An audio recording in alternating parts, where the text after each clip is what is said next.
It's a featherweight banger here, meat boy, and two fun fan favorites. Darren the Damage Elkins, always bringing it, always bringing that sick killer energy. Taking on downtown TJ Brown, who it's been kind of rough lately, right?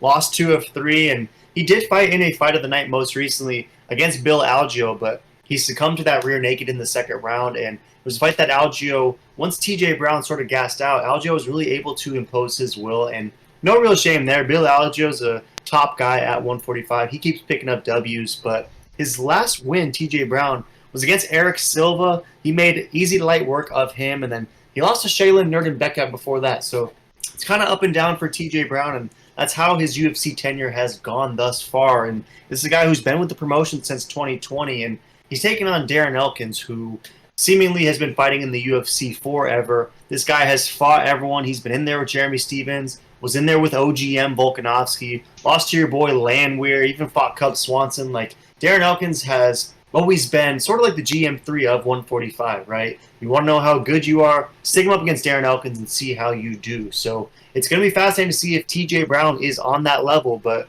we know Darren Elkins has lost two of three. Most recently, they fed him to JSP, Jonathan Pierce, and we kind of knew how that fight was going to go down from the onset because JSP is a massive 145er. But this one, TJ Brown, skill-wise, size-wise, is maybe going to be a little bit more competitive for Darren the Damage, but he is pushing near 40, taking on TJ Brown, who you would think is entering his prime around 33. So at minus 180 for downtown TJ Brown, are you down for the downtown Brown? Have you seen any value there, or is the Damage going to come through and bust up some parlays?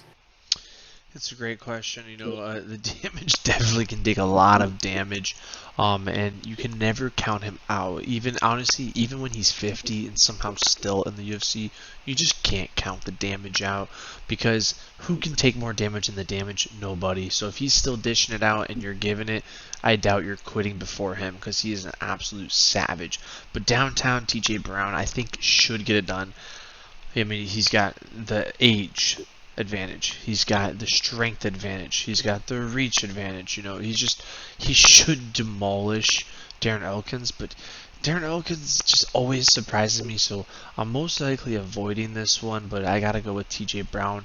I'm getting the dub here. I think he'll win by decision. It will look like he's about to knock him out, but yet that's just Darren bleeding and getting warmed up.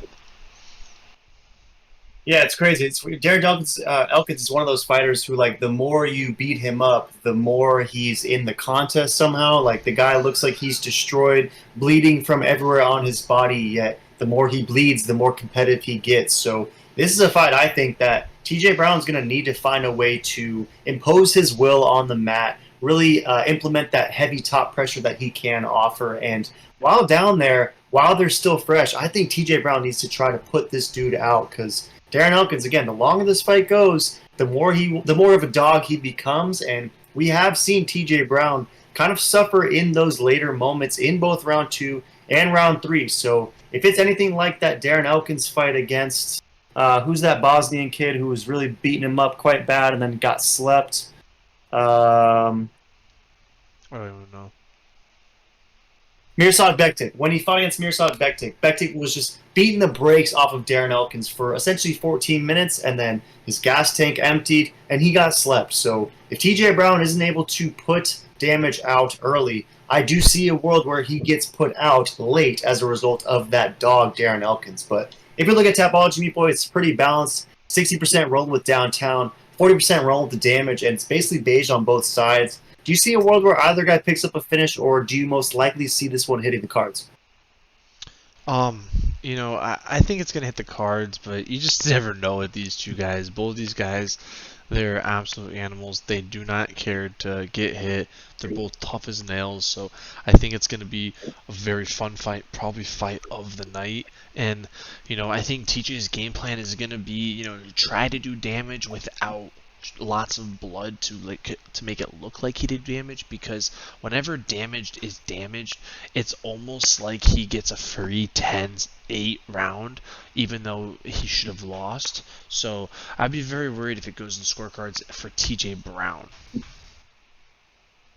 Yeah, I feel on that there will be a lot of damage coming on the damage, and if you damage the damage, then you have to be aware of the damage that comes back your way from the damage. So I'm with you all the way, Meat Boy. I do, however, though, think that the damage has a pathway, and in so doing, I'm taking Darren Elkins. I'm going to shill for the homie the damage, and I'm hopeful that we see a vintage Darren Elkins performance. And honestly, if and when he picks up this W, I hope he hangs him up because Darren Elkins could be a guy that we see hang around for a couple of years too many, and you would hate to see that because Darren the Damage is an absolute legend of the game, has the respect of the fans, has the respect of his peers in the gym. So I personally, as a fan, would love to see him go out on top. So I'm taking Darren the Damage, I'm taking him by third round finish, and I'm taking him to hang up the gloves afterwards and have the storybook exit that a lot of guys don't usually get to see. So am I crazy for taking Damage?